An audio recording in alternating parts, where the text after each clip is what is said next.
ओम श्री गुरुवे नमः। ओम श्री गुरुवे नमः। ओम श्री गुरुवे नमः। आदरणीय मित्रों,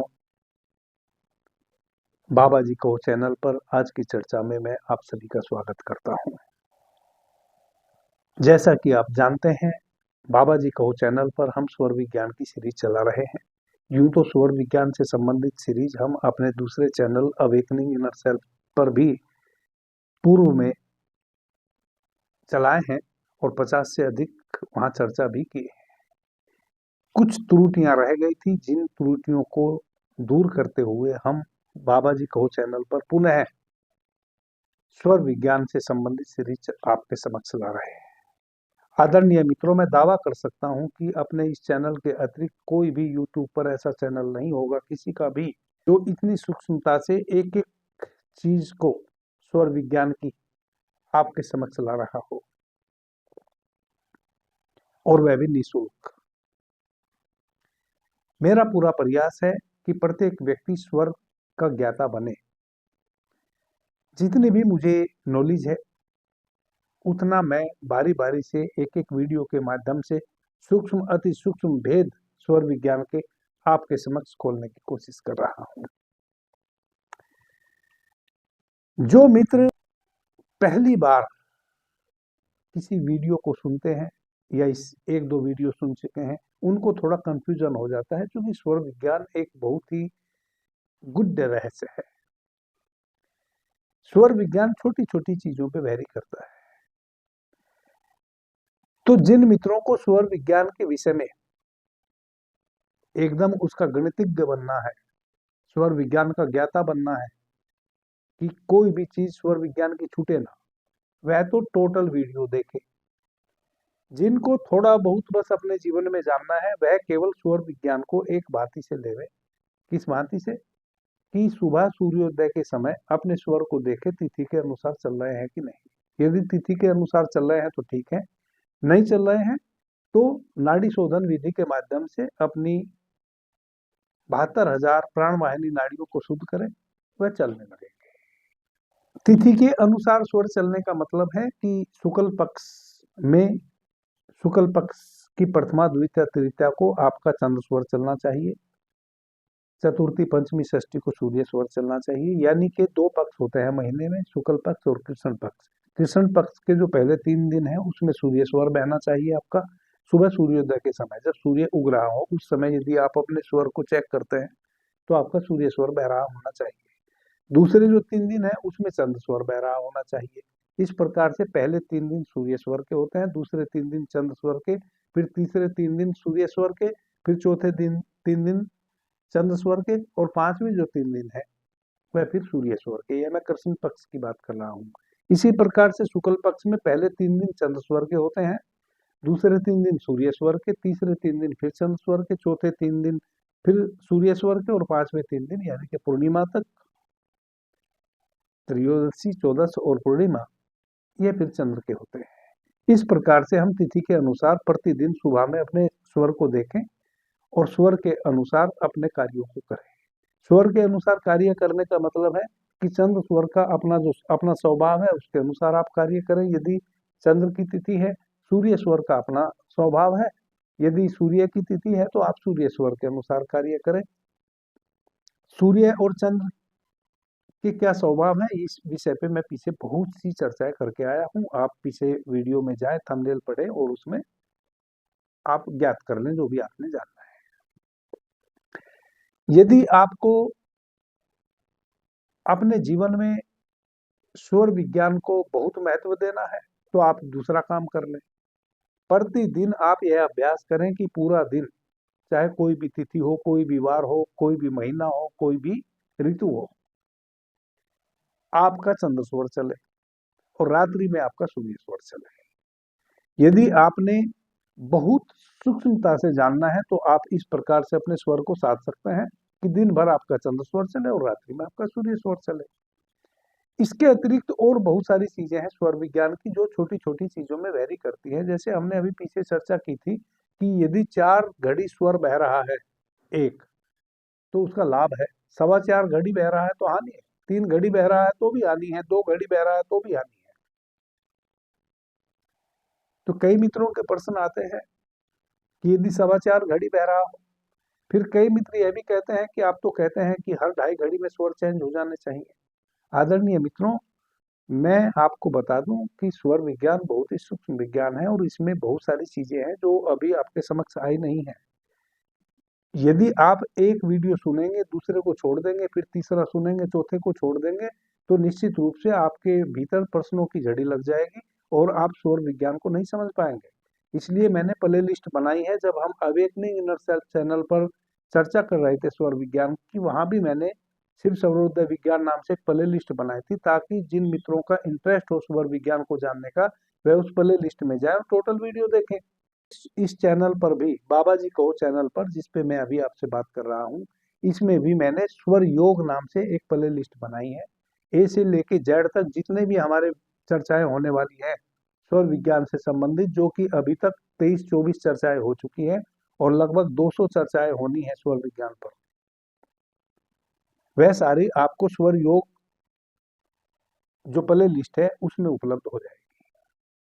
अभी तक जितनी चर्चाएं हुई है वह सभी उपलब्ध है, आगे जो होती रहेंगी वह उस प्ले लिस्ट में जाती रहेंगी। सभी चर्चाओं का क्रम हमने दे रखा है V1, V2, V3, V4 करके, यानी कि वॉल्यूम 1, 2, 3 ऐसे। आदरणीय मित्रों, यदि एक वीडियो में सभी बात कही जा सकती हो स्वर विज्ञान से संबंधित, जरा आप यह समझने का प्रयास करें। आपसे मेरा निवेदन है कि थोड़ा सा अपने मस्तिष्क पे आप विचार करें कि स्वर विज्ञान पे 200 चर्चाएं करने की मुझे आवश्यकता क्यों पड़ेगी। यदि एक ही चर्चा में सारी बात की जा सकती हो तो फिर जरूरत क्या है 200 चर्चाएं का मतलब आप समझते हैं? 40-50 मिनट की एक वीडियो तैयार होती है और 200 करीब करीब 200 वीडियो में बना पाऊंगा, तब आपके समक्ष संपूर्ण स्वर विज्ञान को ला पाऊंगा। इसका मतलब स्वर विज्ञान में बहुत सूक्ष्मता है।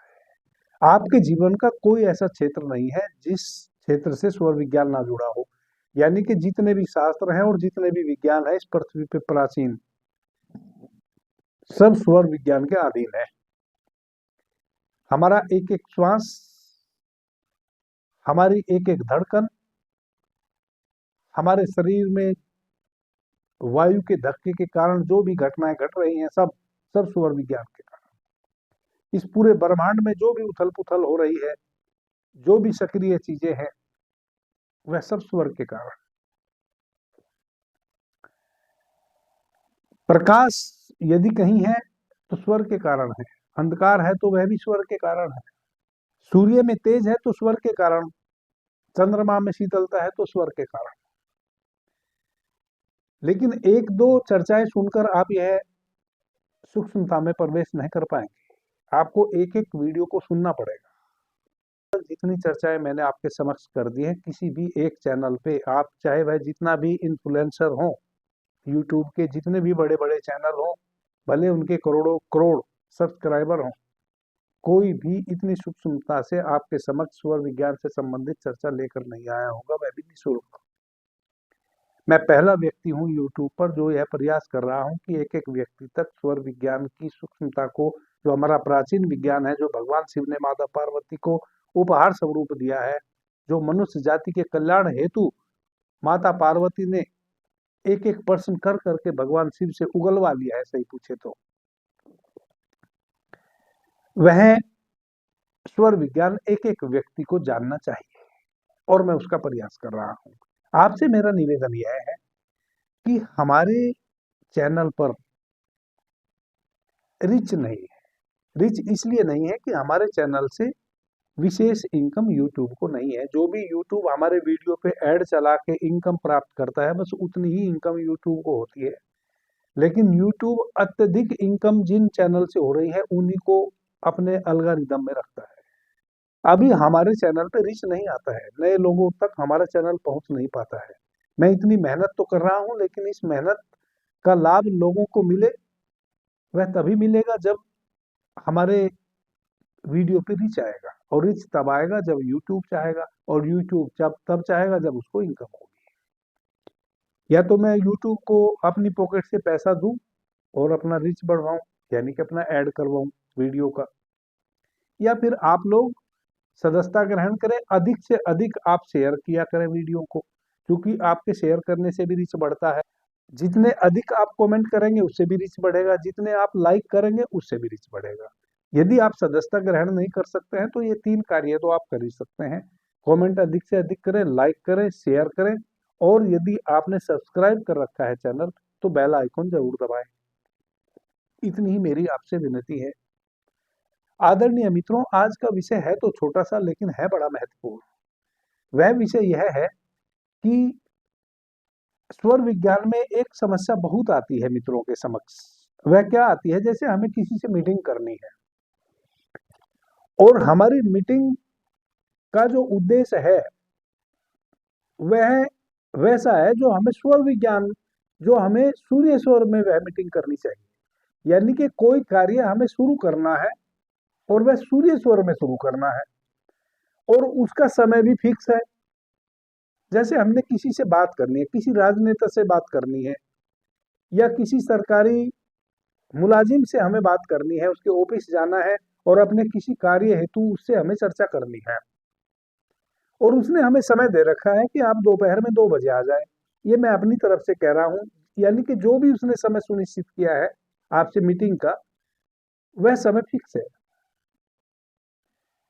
अब चूंकि सरकारी किसी भी मुलाजिम से यदि आप अपने किसी विषय को लेकर चर्चा करते हैं या अपने लॉयर से चर्चा करते हैं या आप किसी केस मुकदमे में पैरवी करते हैं या गवाही देते हैं या किसी वकील को वकालतनामा देते हैं, या आप कोई भी चर कार्य जिसमें आपको हार्डली थोड़ा सशक्त होना पड़े, यानी कि कठोर होना पड़े, ऐसा कोई आप कार्य करते हैं, खरीद फरोख्त का कार्य करते हैं, स्टैंड खरीद फरोख्त वाला कार्य करते हैं जिसमें तुरंत आपको लाभ हानि प्राप्त हो जाए, ऐसा कोई भी कार्य करते हैं, किसी राजनेता से आप मुलाकात करने जाते हैं या आप राजनेता हैं, आपने पब्लिक में कोई भाषण देना है या पब्लिक को समझाना है या आपने कोई बहुत बड़ी मीटिंग करनी है, या आप राजनेता नहीं है, किसी राजनीतिक व्यक्ति से आपने संपर्क करने जाना है, अपनी बात उसको कहने जाना है, यह सभी कार्य सूर्य स्वर में यदि हम करते हैं तो ही हमें लाभ मिलता है। यानी कि यदि उस कार्य को बनने की 50-50% चांस थे, किसी राजनेता के पास आप जा रहे हैं या राजनेता किसी मीटिंग में जा रहा है और उसको ऐसा लगता है कि मेरी बात मानी भी जा सकती है, नहीं भी मानी जा सकती है, यानी कि 50-50 उसके दिमाग में बात है, लेकिन यदि वह उसी कार्य को सूर्य स्वर में करने जाएगा तो 100% उसके चांस बन जाते हैं कि उसकी बात मानी जाएगी, क्योंकि जितना आपके भीतर उस समय प्राण शक्ति प्रबल होगी उतना ही दूसरे के ऊपर आप हावी रहेंगे। आप कितने ऊर्जावान हैं उसका इफेक्ट पड़ता है दूसरे पे। तो जब आपका सूर्य स्वर बह रहा होता है उस समय आप प्राण के तल पे बहुत स्ट्रोंग होते हैं। वही प्राण के तल की जो स्ट्रोंगता है आपकी, वैसे समय पे जब आप किसी राजनीतिक भाषण को देने जाते हैं या किसी राजनीतिक व्यक्ति से मिलने जाते हैं या कोई भी चर कार्य आप करते हैं, आप अपने वकील से मिलते हैं, जो भी कार्य मैंने पीछे बताए वह सभी कार्य, या आप किसी वाहन की सवारी करते हैं या आप कोई मैकेनिक का कार्य करते हैं या आपने किसी वाहन को तैयार करना है, ये सभी कार्य सूर्य स्वर में सिद्ध होते हैं। अब समस्या हमारे समक्ष यह आती है, हमारा मेन विषय आज का यह है कि एंड टाइम पे जब आपको वह मीटिंग करने जाना है सूर्य स्वर में और 2 बजे की मीटिंग फिक्स है, और 2 बजे जब आप उस मीटिंग को करने का समय आता है तब आपका चंद्र स्वर बहने लगता है। अभी तक आपका सूर्य स्वर बह रहा था, अब ऑटोमेटिक आपका चंद्र स्वर बहने लगा। वैसी अवस्था में आप क्या करें? मीटिंग तो कैंसिल कर नहीं सकते, और चूंकि सूर्य स्वर बह नहीं रहा है तो अब आपको वह लाभ भी नहीं मिलेगा जिस लाभ हेतु आप आज यह मीटिंग में आए थे। ये बड़ी अड़चन है, और यहाँ एक प्रश्न भी है मित्रों के द्वारा। अब अड़चन तो ये है कि एंड टाइम पे हमारा सूर्य स्वर बहना बंद हो गया, चंद्र स्वर बहने लगा, और हमें यह मीटिंग करनी थी सूर्य स्वर में, चूंकि लाभ हमें सूर्य स्वर में मिलना था। इस समस्या को हम कैसे सोल्व करें, एक तो मैं यह बताऊंगा अभी आपको। दूसरा, कई मित्र ऐसा सोचते हैं कि स्वर स्वर विज्ञान के माध्यम से हमें कैसे लाभ मिल सकता है, सब कुछ तो कर्म पे निर्भर है। मैं ये कहता हूं कि सूर्य स्वर या चंद्र स्वर के अनुसार कार्य करना भी एक कर्म करना ही है। जब आप किसी को गाली देते हैं तो आपको उपहार नहीं मिलते, गाली देना भी एक कर्म है। और किसी के प्रति विनम्र भाव से, सद्भाव से भर के बात करना भी एक कर्म है। आप गाली किसी को देंगे तो उसका परिणाम आएगा, आप सद्भावना से किसी के साथ बात करेंगे तो उसका परिणाम आएगा। कौवा बोलता रहता है काव काव काव काव, कोई नहीं सुनता, जिसकी भी मुंडेर पे आता है सब भगा देते हैं। वही कोयल यदि मुंडेर पे आके बैठ जाए और वह बोले तो आदमी चाहता है कि यह उड़े ना। यदि बच्चे शोर कर रहे हैं तो घर का जो गार्जियन है वह कहता है कि जरा शांत रहो, कोयल आई है उड़ जाएगी, इसको बोलने दो, क्योंकि वह रस घोलती है। कर्म से तो आप बच नहीं सकते, आप जो भी करते हैं वही कर्म बन जाता है। स्वर विज्ञान के अनुसार यदि आप किसी कार्य को चुनते हैं तो यह भी तो आपने चुना, यह भी तो आपका कर्म हो गया। कभी थोड़ा दिमाग लगाया करो, यूं ही पर्सन उठाने की आवश्यकता नहीं है। कभी कभी अपनी बुद्धि से चीजों को कसा करो, कसौटी पे, जैसे सुनार सोने को कसौटी पे कसता है, वैसे आप जो भी करेंगे वही कर्म बन जाएगा।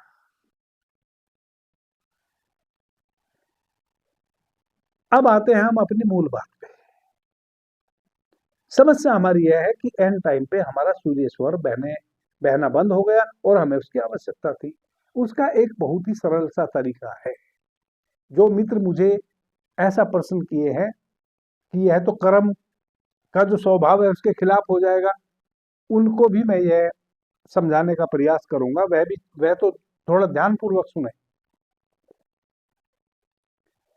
सबसे पहले तो अपने स्वरों के विषय में आपको यह ज्ञात होना चाहिए आपके स्वर का स्वभाव क्या है। जब आपका चंद्र स्वर बहता है उस समय आप मन के तल पे स्ट्रोंग होते हैं, लेकिन जब आपका सूर्य स्वर बहता है उस समय आप प्राण के तल पे स्ट्रोंग होते हैं। अब आपने जब आप प्राण के तल पे स्ट्रोंग होते हैं तो तब आपके बीच आपका ऑरा बढ़ जाता है। उस समय जब आप किसी से बात करते हैं तो आपकी बात में एक वजन होता है, दूसरे को आपकी बात सुननी पड़ती है, क्योंकि आपकी बात में प्राण की शक्ति है। आप जब बोलते हैं तो केवल ध्वनि सामने वाले तक पहुंचती है, वैसा नहीं है। आपके बोलने के समय आपके मुंह से जो ऊष्मा बाहर निकलती है, उस ऊष्मा के साथ जो प्राण शक्ति बाहर निकलती है, उसका अधिक प्रभाव सामने वाले पे पड़ता है। तो जब आपके भीतर प्राण शक्ति बह रही होती है और आप बोल रहे होते हैं सामने वाले से, उस समय आपके अंदर से जो प्राण शक्ति बह रही है ऐसे, वह बहुत बड़ा प्रभाव डालती है उन लोगों पे जो सुन रहे हैं आपको।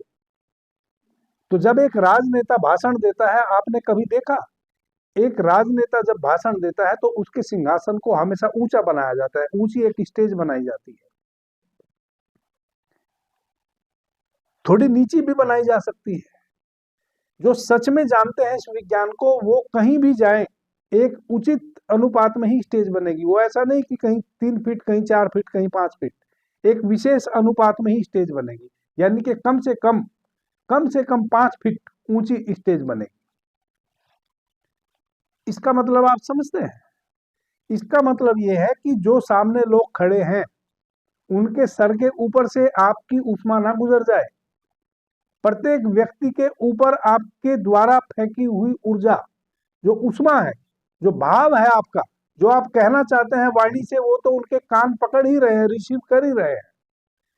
लेकिन जो प्राण शक्ति आपके मुंह के माध्यम से जो हवा बाहर जा रही है वाणी के माध्यम से, वह जो ऊष्मा बरस रही है सामने वालों पे, उसका प्रभाव वाणी से भी अधिक पड़ता है, ध्वनि से भी अधिक पड़ता है। और यह तभी संभव है जब आपके भीतर प्राण शक्ति प्रबल हो उस समय।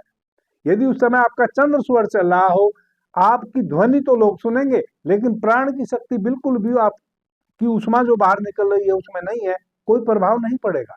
आप इसको अपने घर में अपने बाल बच्चों के साथ बात करके देख लीजिए। आपके परिवार, यदि आप अपने परिवार के गार्जियन हैं और आप अपने बच्चों को समझा रहे हैं किसी विषय को लेके, आप चंद्र स्वर में समझाइए, उन पर कोई इफेक्ट नहीं पड़ेगा। आप सूर्य स्वर में समझाइए, प्रेम से ही समझाइए, उन पर इफेक्ट पड़ेगा। क्योंकि जो आप समझा रहे हैं वह वाणी तो उनके सर पर से एक बार गुजर जा सकती है, वह इस कान से सुन के इस कान से उसको बाहर निकाल सकते हैं, लेकिन जो भावना है कहने के पीछे और वह जो प्राण शक्ति आपके भीतर है सूर्य स्वर की, वह उष्मा के द्वारा बाहर बह रही है। जिस रूम में बैठ के आप उन बच्चों से बात कर रहे हैं, उस पूरे रूम में आपके उष्मा के माध्यम से प्राण शक्ति फैल रही है, वह उनके ऊपर ज्यादा इफेक्ट डालती है। और आप देखेंगे, एक दो बार ऐसा करके आप देखिए, आपको चमत्कार हो जाएगा। अब हम सूर्य स्वर को एंड टाइम पे कैसे चलाएं, क्योंकि अब हम वहां मीटिंग में जाए, 2 बजे की हमने मीटिंग रखी है और सूर्य स्वर हमारा बहना चाहिए, या एक नेताजी भाषण देने के लिए स्टेज पे खड़े हो गए जाके, और जैसे ही उन्होंने माइक संभाला तैसे ही सूर्य स्वर बंद हो गया, चंद्र स्वर चलने लगा। अब आप भाषण देना बंद तो नहीं कर सकते, क्योंकि पब्लिक में गलत परसेप्शन जाएगा कि भाई क्या हुआ, नेताजी बोलते बोलते रुक क्यों गए। नहीं, उसका एक बहुत ही सरल सा उपाय है, और यह कोई नहीं बताएगा आपको। इतना लोग YouTube पर चिल्ला रहे हैं, कोई भी इन सूक्ष्म सूक्ष्म बातों को आपके समक्ष नहीं लाएगा। और यही तो सार है स्वर विज्ञान का, यही इन टेक्निक को जानना ही तो स्वर विज्ञान का असली रहस्य है। जो भगवान शिव कहते हैं कि यह परम धन है और परम गुड्ड रहस्य है और परम मित्र भी है स्वर विज्ञान। माता पार्वती को ऐसा भगवान शिव कहते हैं। आप देखें कि 2 बजे आपने भाषण देने जाना है, तो आप 12 बजे से ही अपने सूर्य स्वर को बंद कर दीजिए। एक पुरानी रुई का गुट्ठा ले लीजिए और उसको अपने भीतर स्वर में, भीतर नासिका के भीतर रख लीजिए सूर्य स्वर में, और चंद्र स्वर को बहने दीजिए। सही 10 मिनट पहले आप उस गुट्ठे को निकालिए और चंद्र स्वर को में गुट्ठा डालिए, सूर्य स्वर को सक्रिय कीजिए। चूंकि आपने 12 बजे से पौने 2 बजे तक सूर्य स्वर को बंद रखा है, चंद्र स्वर को आपने चला के रखा है, तो आपके शरीर में प्राण ऊर्जा की कमी हो गई है। अब 1.5 से 2 घंटा हर हाल में आपका सूर्य स्वर बहेगा, क्योंकि सूर्य स्वर को संतुलन बनाना है आपके भीतर। वह जो 1.5-2 घंटा आपने चंद्र स्वर को ही चलाए रखा, वह संतुलन अब सूर्य स्वर ने बाहर बनाना है। तो अब 2 बजे जब आप भाषण देने जाएंगे या किसी को भी आप बोलने जाएंगे, तो 2-2.5 घंटे तक अब आपका सूर्य स्वर ही बहेगा। लगातार 2-2.5 घंटे आप जो भी सूर्य स्वर वाला कार्य है उसको निपटा सकते हैं। यह उसका बहुत ही सरल सा उपाय है। फिर से आप समझ लें कि 2 घंटे पहले, जैसे जो भी समय में आपने कहीं भाषण देने जाना है या सूर्य स्वर वाला कार्य शुरू करना है, उसका समय फिक्स है, तो 2 घंटे पहले आप सूर्य स्वर को बंद कर दें, चंद्र स्वर को सक्रिय कर लें। जिस रीति से बंद करना है वह मैं पीछे बता रखा हूं, तो उस रीति से जो हमने पीछे बताई है, उस रीति से आप अपने सूर्य स्वर को बंद करके चंद्र स्वर को सक्रिय करें और सूर्य स्वर में एक रुई का गुट्ठा डाल दें। जब तक वह गुट्ठा डला रहेगा, आपका वापस सूर्य स्वर सक्रिय नहीं होगा। जैसे ही वह समय आए जब आपने सूर्य स्वर से संबंधित कार्य करना है, तैसे ही आप अपने चंद्र स्वर को बंद कीजिए, सूर्य स्वर को सक्रिय कीजिए। सूर्य स्वर में जो गुट्ठा रुई का रखे हुए थे उसको चंद्र स्वर में रख लीजिए। अब चूंकि चंद्र स्वर चल रहा था 1.5-2 घंटे से, तो शरीर का संतुलन गड़बड़ हो गया था, क्योंकि 2.5 घड़ी हमारा चंद्र स्वर बहना चाहिए नेचुरली और 2.5 घड़ी हमारा सूर्य स्वर बहना चाहिए नेचुरली। 2.5 घड़ी का मतलब 1 घंटा। अब चंद्र स्वर अधिक समय तक बहा तो प्राण की कमी हो गई शरीर में। अब आपका सूर्य स्वर सक्रिय हुआ है तो 2 घंटे लगभग वह बहेगा जब तक प्राण की पूर्ति नहीं कर देगा भीतर। उस समय पे ही आप वह सारा कार्य कर लीजिए जो सूर्य स्वर में करना है। यही है रहस्य और यह है स्वर विज्ञान का जादू। अन्यथा इन सब चीजों को बिल्कुल मत लीजिए, क्योंकि यदि आप एक अकेला यही वीडियो सुनेंगे या एक दो वीडियो और सुन लेंगे तब आप कंफ्यूजन में पड़ जाएंगे। आपको टोटल वीडियो सुनने होंगे। आप इस चैनल में जाएं, स्वर योग नाम की प्लेलिस्ट में जाएं और वॉल्यूम 1 से वीडियो सुनना शुरू करें। पार्ट बाय पार्ट सुनेंगे तो आपको सब बातें समझ में आएंगी कि स्वर विज्ञान क्या है, कैसे कार्य करता है, चंद्र स्वर के क्या कार्य है, सूर्य स्वर के क्या कार्य है, तिथि कौन सी है, वार कौन सा है, दिशा कौन सी है, सब आपको पता चल जाएगा। क्योंकि हम लगभग सभी विषयों पर चर्चा करते हुए आए हैं। स्वर में 5 तत्व पृथ्वी, जल, अग्नि, वायु, आकाश कब कब बहते हैं, उनकी अवधि क्या है, उनकी पहचान क्या है, उनके लाभ हानि क्या है, वह सब मैं अभी तक बता चुका हूँ। वह सब भी आपके लिए जानना जरूरी है। आप टोटल सीरीज को सुने यदि आपको स्वर विज्ञान के माध्यम से अपने जीवन में लाभ कमाना है। अभी के लिए इतना ही। आपने मुझे ध्यान से प्रेम से सुना, उससे मैं बहुत अनुग्रहित हूँ। सभी मित्रों को मेरा प्रणाम, धन्यवाद। हर हर महादेव।